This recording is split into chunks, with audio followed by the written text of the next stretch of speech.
What's going on? Welcome to the video. Today's video, I hope you take a few minutes to watch it because I think it's very important. It relates to many of us, if not you personally. It may relate to a friend, a family member, and it's something that is really an epidemic here in the US, which is rising levels of obesity and being overweight. Studies show that 72% of people here in America are overweight for almost everybody, right? It's like 3 out of 4 people. Not only that, but over 40% of people are clinically obese. So that's like 30 pounds overweight, or their BMI is over 30 or something like that, right? So not only are these like huge numbers, but they're rising, right? They're not going down. They're not even kind of stagnating. Very clearly, over the last decade, 2 decades, they're rising up and up and up and up. And I want to talk quickly with you because I have something at 11 o'clock here about why I think that is, despite the absolute explosion in popularity of the keto diet and like anti-carb ideas and approaches being spread. That's the most common diet, the most common approach that most people try these days is a keto or a low carb type of diet. And pretty much every single client that I work with now, when they initially signed up, told me that they had tried something along the lines of that, something along the lines of keto or a low carb approach. So I don't know if you've tried this in the past, or if you've subconsciously tried to stop eating carbs or eat very little carbs because you think they're bad. But there's literally people out there who think that they are like straight up evil. They think they inherently, if you eat carbs, it leads straight up to gaining body fat. And it couldn't be further from the truth. It literally could not be further from the truth. There's millions and millions and millions of people out there who have a real strategy with their nutrition, who are eating carbs in their diet, who are in amazing shape. Not only are in amazing shape, but they weren't in amazing shape previously. They lost 20, 50, 100 pounds while still eating some carbs in their diet. Now, I'm not saying that carbs are amazing and fats are bad or protein's bad. There's benefits to all three: carbs, protein, fats. There's benefits to all three. None of them are inherently bad.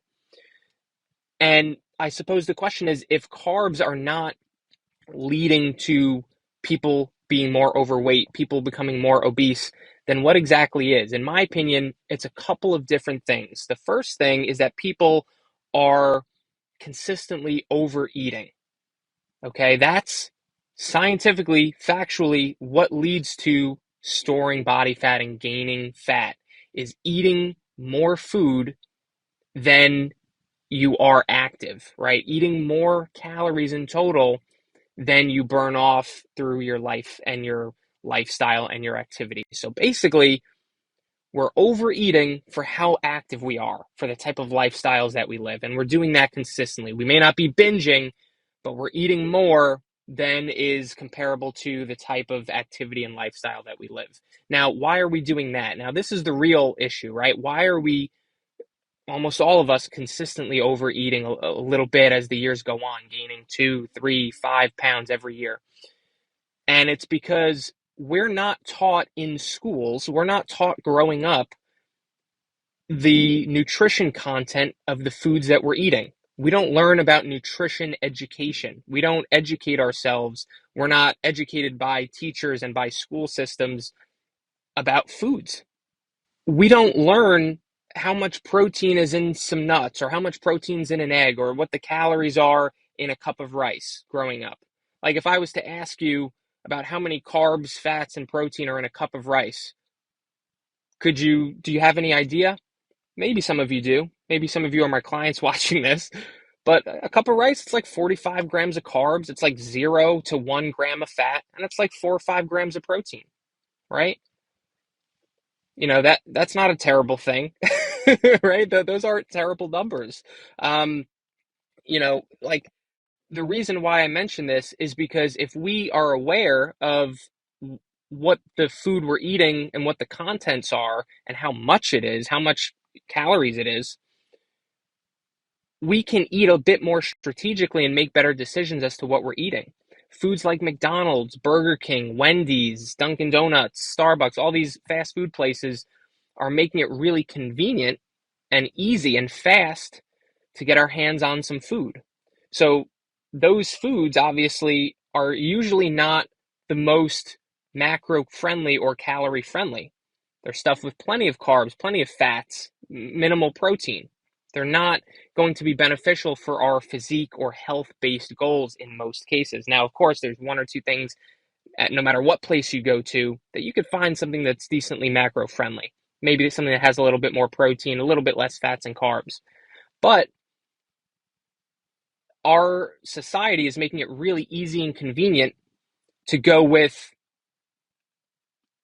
higher calorie options.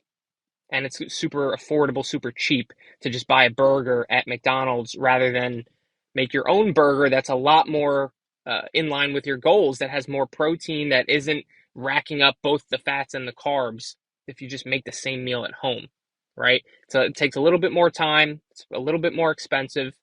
So it's a combination of our habits and our knowledge. And that's a big thing that I pride myself on with the clients that I work with, is that I truly believe, and there's plenty of examples at this point, that these guys learn so much about food and learn so much about strength training over their course of their program working together, that I'm genuinely believe that they have more knowledge about food, more knowledge about nutrition than 99% of people that walk the earth, despite not having a nutrition degree, despite not taking a course in nutrition, but because they're learning the nutrition content of the foods they're eating.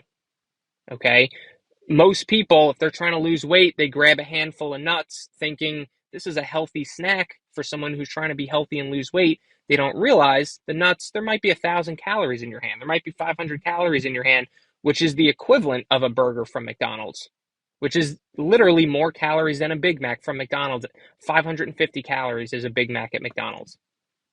Okay, not saying a Big Mac is healthy, it's certainly not.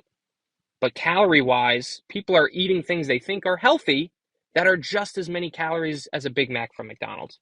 So this is the disconnect that I'm explaining. People are not aware of what they're eating and how much they're eating. Even if they're trying to eat healthy, you get a salad out at a restaurant, that's a healthy choice. They're trying to eat clean, but they don't realize, because of the sauce or the dressing or the nuts and the cranberries and stuff that are the croutons that are in the salad, it's a 900 calorie salad. You're better off getting the fish, better off getting a chicken dish. You're better off maybe even getting a pasta dish, right, for 750 calories. So I hope this makes sense. The point here is not to say that carbs are bad or fats are bad, or you should only eat protein, right? The point is to learn the content of the foods that you're eating. Learn how to be aware of what you're eating so that you can choose to prioritize the things that you prefer and choose to prioritize the things that you enjoy, and still eat an appropriate amount of total food, still eat an appropriate amount of total calories for your goals, right? So if you're trying to lose weight, you can still eat nuts, even though they're a super high calorie food. You just have to be aware how many calories are in that handful that you're eating so that you can maybe make some room for it in your snacks that day, in your total calories. If you're eating 2,000 calories and you want to devote 500 of that to nuts, that's totally fine. Just like if you want to devote 500 of that instead of to fats like nuts, if you want to devote 500 calories to 2 cups of rice in the form of carbs, that's totally fine too. Obviously, the 2 cups of rice is probably going to fill you up more than a handful or two of nuts because it's a lot more food. So you get my point here, right?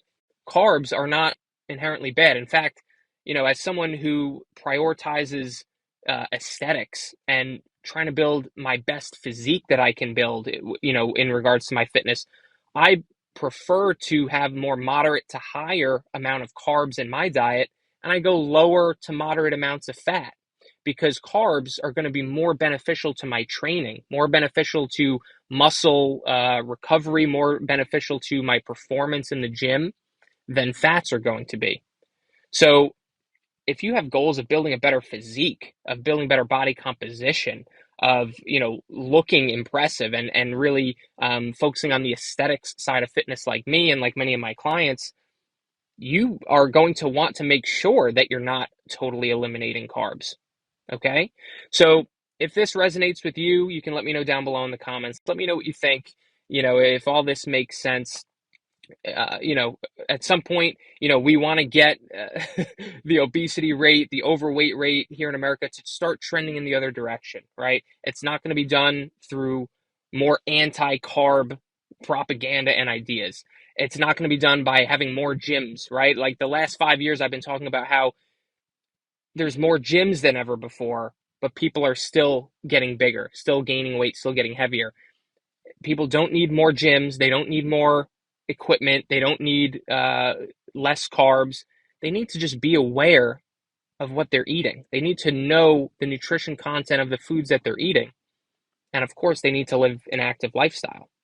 So if this resonates with you and you want to get on a program that is sustainable, one that doesn't force you to eliminate any particular food group like fats or like carbs, one that can serve you for the rest of your life because you're going to gain knowledge around food, knowledge around exercise that you can then pass on to your kids, you can pass on to your significant other, you can pass on to your family, and you can kind of be the go-to resource in your family for fitness and health. Feel free to send me a message, right? Me and my clients were making a hard push at the end of this year to finish off 2022 in the best possible shape while still enjoying the holidays. And we're going to make 2023 the most fit year of our lives, just like we did with 2022, just like we did with 2021. I'm happy to see if I can potentially help you out with your own goals as well. Feel free to shoot me a message. Otherwise, have a great rest of your day. Bye.